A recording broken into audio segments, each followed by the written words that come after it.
So, over the weekend, the NPP held what they call a Super Delegates Congress. The idea was that 10 aspirants needed to be whittled down to 5 who will then compete for the position of flag bearer in November. Here's how it all went down.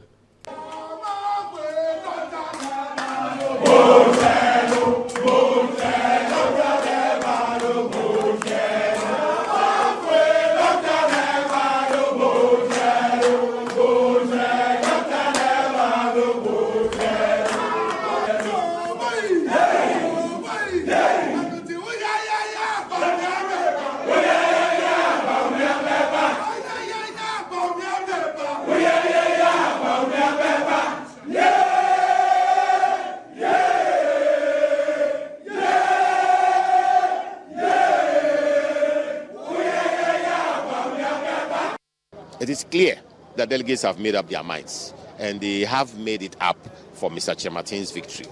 Everywhere we've been, if the chairman or the MP is unable to be firm and to say it as it is, the delegates, the polling station executives start to grumble. And they start, in some places, I've heard them say that if our chairman and our MP don't take a good decision, next time they shouldn't even pick forms to contest for any position. We are going to deal with them. We believe it is Kyeremanteng's time and he's the one we want. That's what they are saying. Me delegate because abana yet one natural being anambwa. Now the come artificial being. We are now watch WhatsApp. Yeah, WhatsApp asem. They are more kind of WhatsApp asem. We are now baby. Systematically ensuring it systematically, and the EC are looking on, the police are looking on, and our agent is assaulted for protesting, then it's grounds enough to reject the entire reason. Are you foreseeing the defeat? That is why perhaps you are about. There is nothing like defeat in this. It is a selection. It's a mere selection. Talking about we are margin enforcing of the rules. Margin of what? Victory for the vice president. There's no victory where you select 5 people. Showdown in this country. President Akufo, member will show down. Vice President, member will show down. So, Mama chasing me agent. I'm not going to shut them. What do you embassy? What embassy you embassy? Yes. Me challenge President Akufo anytime. Mr. President, please, are you telling the delegates to vote for some aspirants? These are some of the claims. Can you reiterate that point? The last time you cleared that, you are not supporting any aspirants. I've cleared it. Why are you bringing it up again? You're not convinced. Some say they are not convinced by the message. They want you to walk the talk. But at the same time, there's some calling for me to endorse their candidates. There's some who are calling for me to endorse their candidates. I haven't endorsed anybody. The election is not mine. If I had, I would decide it. I don't decide it. It's the delegates in our party that decide it. Mr. President, Ghanaians say they are not happy with the way conditions are. They are tired. They are suffering. It's difficult. I'm the first to admit it. I've said it several times. I'm the first to admit it. But at the end of the day, I believe that when the moment comes, the Ghanaians will reflect on who best can get us out of these difficulties and take us to the next stage. That is the New Patriotic Party. I'm glad and I'm thankful to God for the emphatic nature of my win. I am very, very humbled, very grateful for the outcome of this election. But this is only a first step towards our march to the flag bearership. I see this as a step in the direction of winning the flag bearership of the party. But I know that there is therefore work ahead. The main event for all of us in the party is December 2024.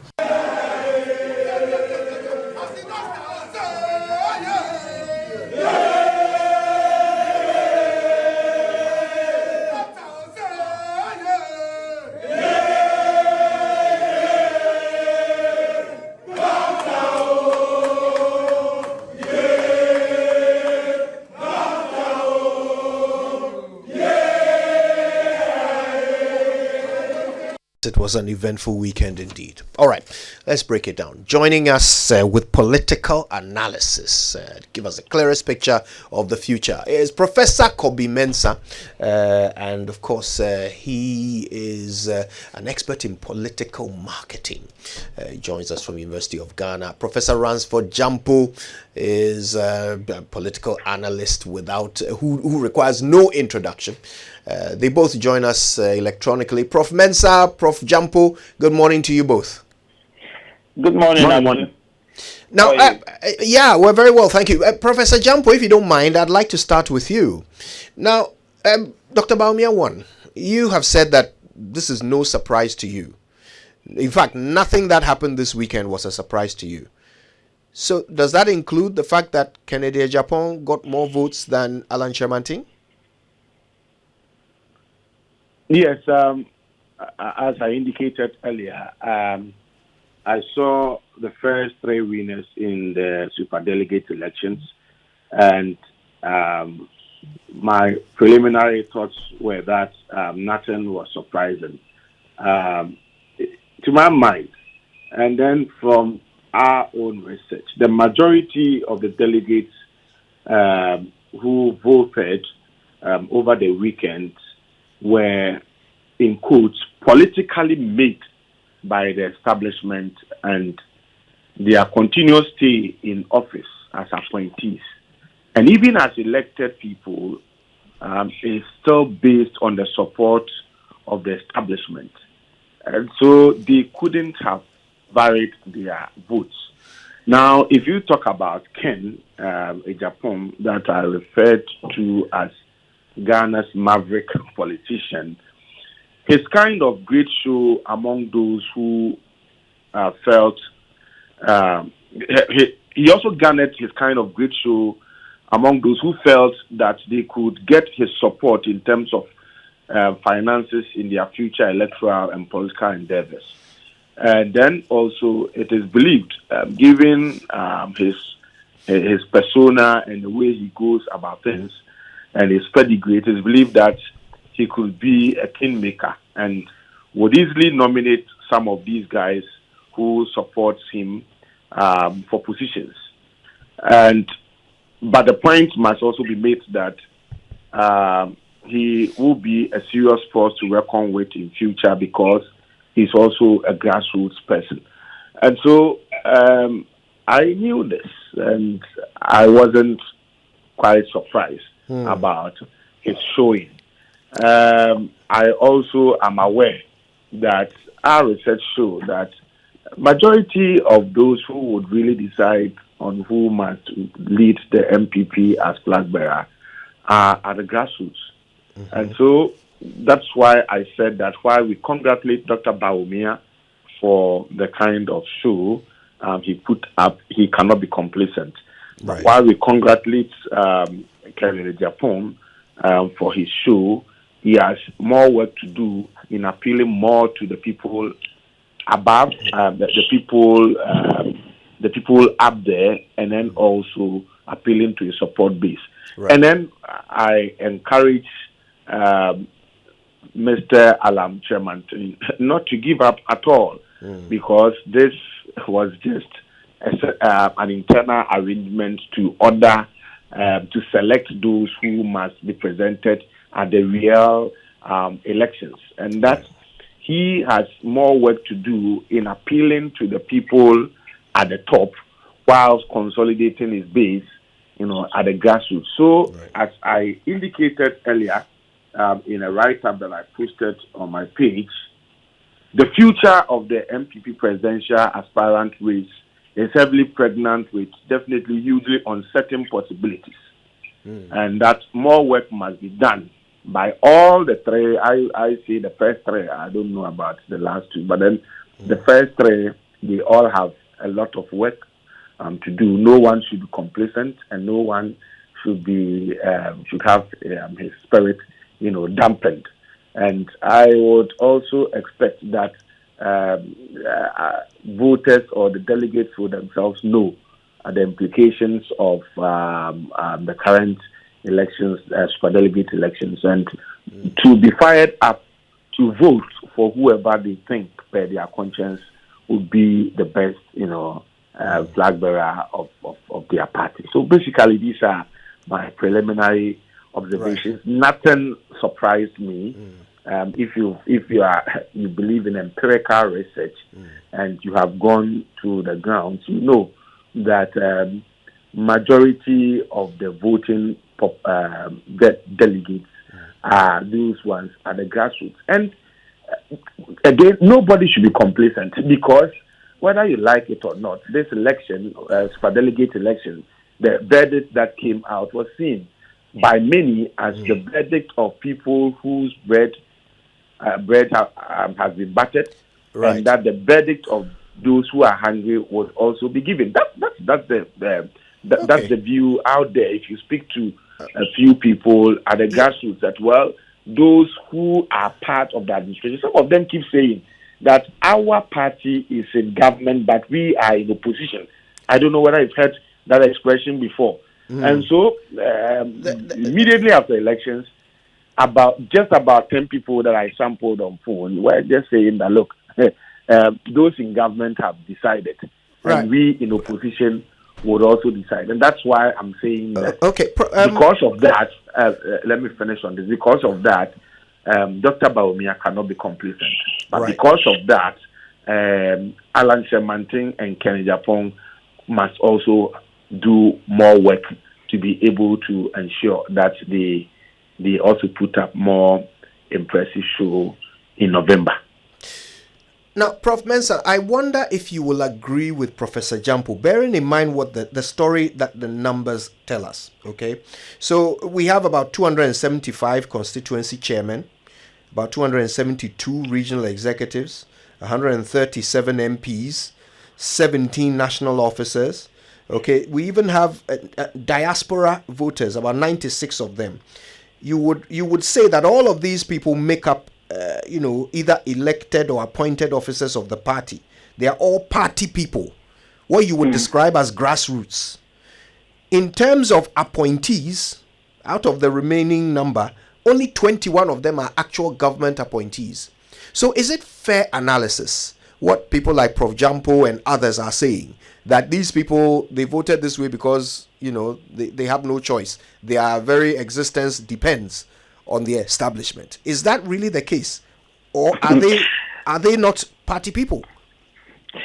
Well, absolutely. I mean, I align with Prof. Gyampo. As I said, the numbers that we have in terms of the research that we've done actually tilts towards that particular area. Don't forget, you have also, as you said, 130-something MPs who have elections to fight, as in internal primaries to fight in November.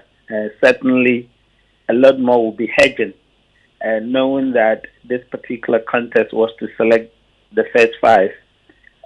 People would want to play it safe so that they don't get competition raised against them. People have resources to raise for their own competition in November. So clearly, they will be whipped in line, and they would actually respond accordingly in order that they can actually create some firewall around themselves. Of course, as you said, there are some government appointees who actually rely on the existing structure, and as a result, they do not want to deviate from that. And so, of course, as you know, in recent elections, resources play a very key role. You have so many other issues that actually moderate, the election results. But we know that resources is very, very heavy in terms of the weighting as to which of these factors actually influence electoral results. So certainly what Prof. Gyampo has said is exactly my thinking. And of course, it's not the thinking only, but the data that we've collected actually indicates that the top pile of the delegates are actually swinging in a particular direction, and as you go down, the delegate pile, the support base actually swings. But of course, what we know about social impact is that when there seems to be a tide going a particular direction, for example, as the media people will talk about, bandwagon. People who are actually, shaky in their, support basis can be influenced by that. And that's why I thought that the delegates, the super delegates, was not democratic enough, because you have some people who probably, yes, support other candidates, but we know that in this modern political system, there's a lot more fake news than real news. We saw what the MPP communication team actually did during the president's COVID briefing. They used that content heavily to influence people's thinking, the kind of food that they shared, the kind of things that the president did. All those content were heavily used in the 2020 election to influence people.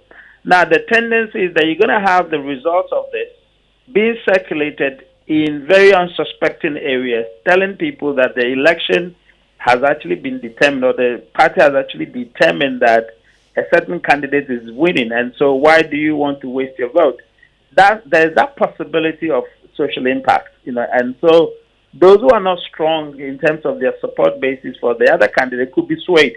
And that is what makes the work of Alan Kyeremanteng and co very difficult, because now they have to double down than they would have done if the super delegates, result wasn't out.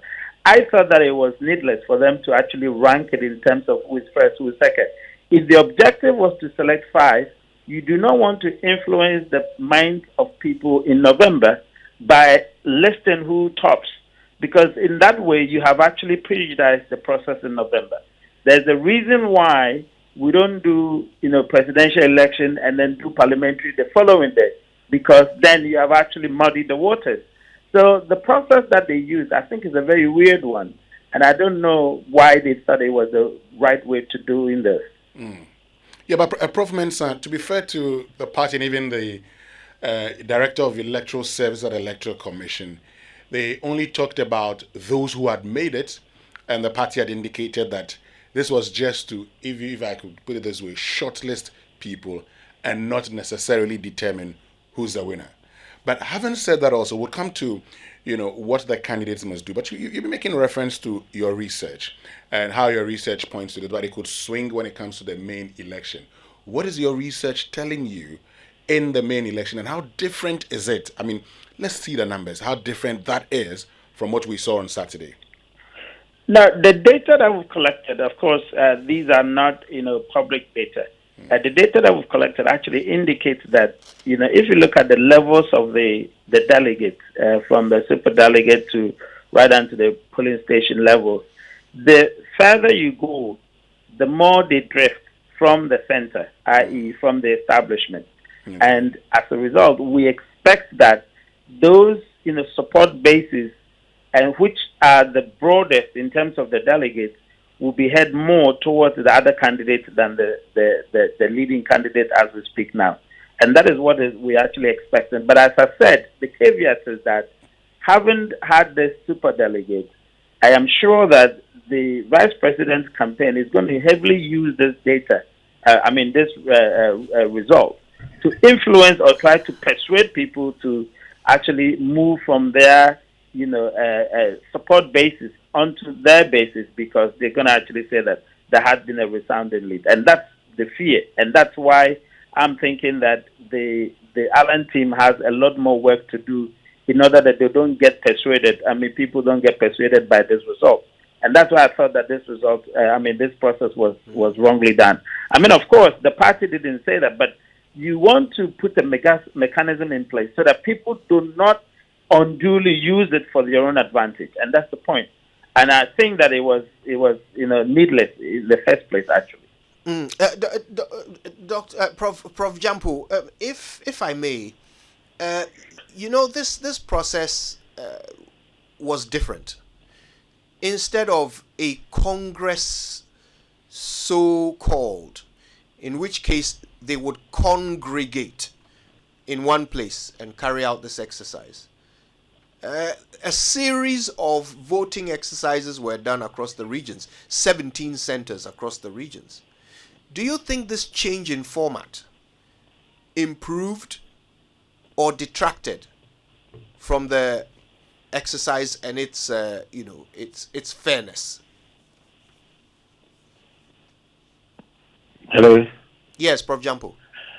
Well, before this particular format was used, we're told 9 of the aspirants wanted a situation where the delegates will be congregated and then they would all vote. But then, unfortunately, the party echelons met to decide that it should be as they have done. I don't think that it did any magic. Where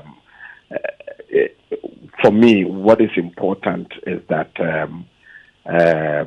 what many of us anticipated, came to pass, and that going forward, more work would have to be done by all the aspirants. I don't think that the new format of having them voting in their various localities took